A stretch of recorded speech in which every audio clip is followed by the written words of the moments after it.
تو مشرق وسطی اس وقت ایک پریشر کوکر کی طرح ہے۔ تناؤ بڑھتا جا رہا ہے اور حالات بہت تیزی سے بدل رہے ہیں۔ آج ہم ذرا تفصیل سے دیکھیں گے کہ آخر ہو کیا رہا ہے اور اس خطے کا مستقبل کیا ہو سکتا ہے۔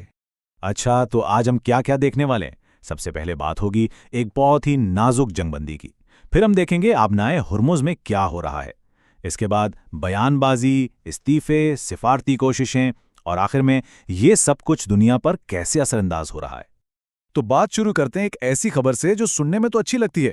اسرائیل اور لبنان کی سرحد پر ایک پرتناؤ خاموشی ہے۔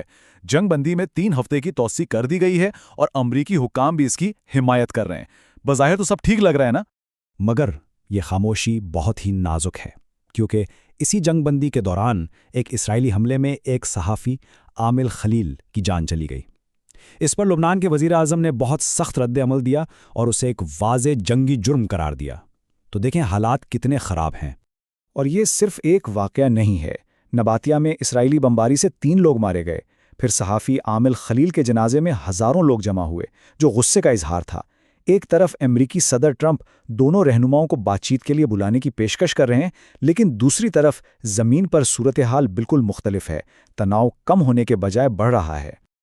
اچھا، تو یہ تو تھا ایک محاذ، لیکن اب ہم بات کرتے ہیں اصل مرکز کی، جہاں سے یہ پورا بحران پھیل رہا ہے، اور وہ ہے آبنائے ہرمز، جو کہ پوری دنیا کے لیے ایک انتہائی اہم سمندری راستہ ہے۔ یہاں ایک بہت خطرناک کھیل کھیلا جا رہا ہے۔ یہ ہے کیا آبنائے ہرمز؟ یوں سمجھیں کہ یہ دنیا کی تیل کی سپلائی کی شہرگ ہے، خلیج فارس کو کھلے سمندر سے جوڑنے والا ایک بہت ہی تنگ راستہ، اور یہی راستہ اب اس تنازع کا مرکز بن گیا ہے۔ صدر ٹرمپ نے تو یہاں تک کہہ دیا ہے کہ امریکہ کا اس پر مکمل کنٹرول ہے، اور یہ راستہ تبھی کھلے گا جب ایران بات مانے گا۔ اور بات صرف دعووں تک محدود نہیں ہے۔ صدر ٹرمپ کا یہ بیان دیکھیں، انہوں نے صاف صاف اپنی نیوی کو حکم دیا ہے کہ اگر ایران کی کوئی بھی گن بوٹ ہمارے جہازوں کو تنگ کرے تو اسے فوراً مار گراؤ، تباہ کر دو۔ یہ بہت ہی سخت اور براہ راست حکم ہے۔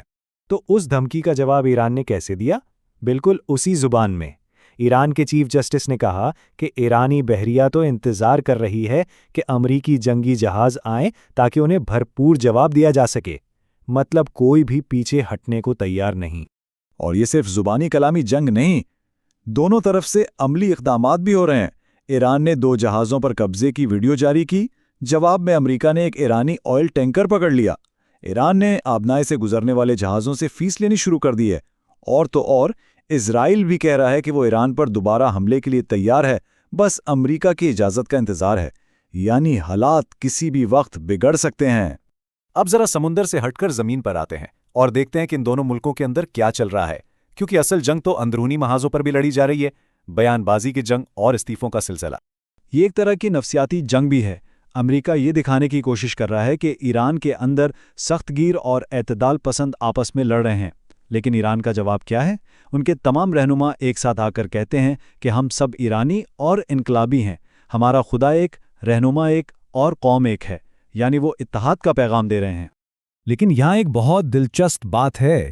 ایک طرف امریکہ ایران کے اندرونی اختلافات کی بات کر رہا ہے، دوسری طرف خود واشنگٹن میں بڑی تبدیلیاں ہو رہی ہیں۔ سیکرٹری بحریہ کو برطرف کر دیا گیا، NCTC کے ڈائریکٹر نے استعفیٰ دے دیا، آرمی چیف آف سٹاف کو ہٹا دیا گیا، اور بھی کئی بڑے نام اس لسٹ میں شامل ہیں۔ تو سوال یہ پیدا ہوتا ہے کہ اندرونی طور پر زیادہ غیر مستحکم کون ہے؟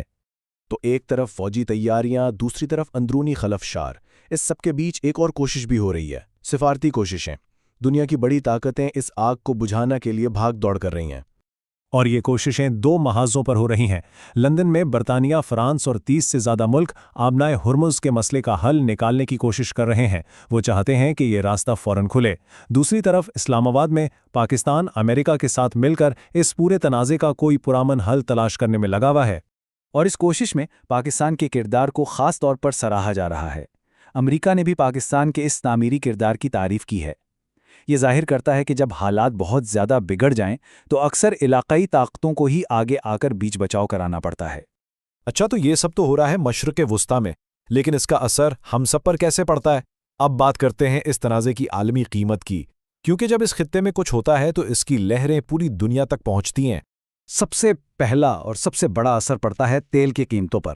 جیسے ہی آبنائے ہرمز میں کوئی مسئلہ ہوتا ہے پوری دنیا میں تیل مہنگا ہونا شروع ہو جاتا ہے۔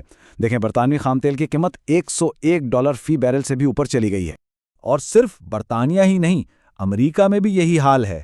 امریکی خام تیل کی قیمت بھی تقریباً $96 فی بیرل تک پہنچ گئی ہے، اور جب خام تیل مہنگا ہوتا ہے تو اس کا مطلب ہے کہ ہر جگہ پیٹرول اور ڈیزل کی قیمتیں بڑھیں گی، جس کا اثر ہر چیز پر پڑتا ہے۔ تو آخر میں سوال یہی رہ جاتا ہے، ایک طرف فوجی دباؤ ہے، دوسری طرف سفارتی کوششیں، اور تیسری طرف اقتصادی قیمت جو سب کو ادا کرنی پڑ رہی ہے۔ اس پریشر کوکر میں کون سی قوت جیتے گی؟ اس کا جواب ابھی کسی کے پاس نہیں، اور یہی سب سے خطرناک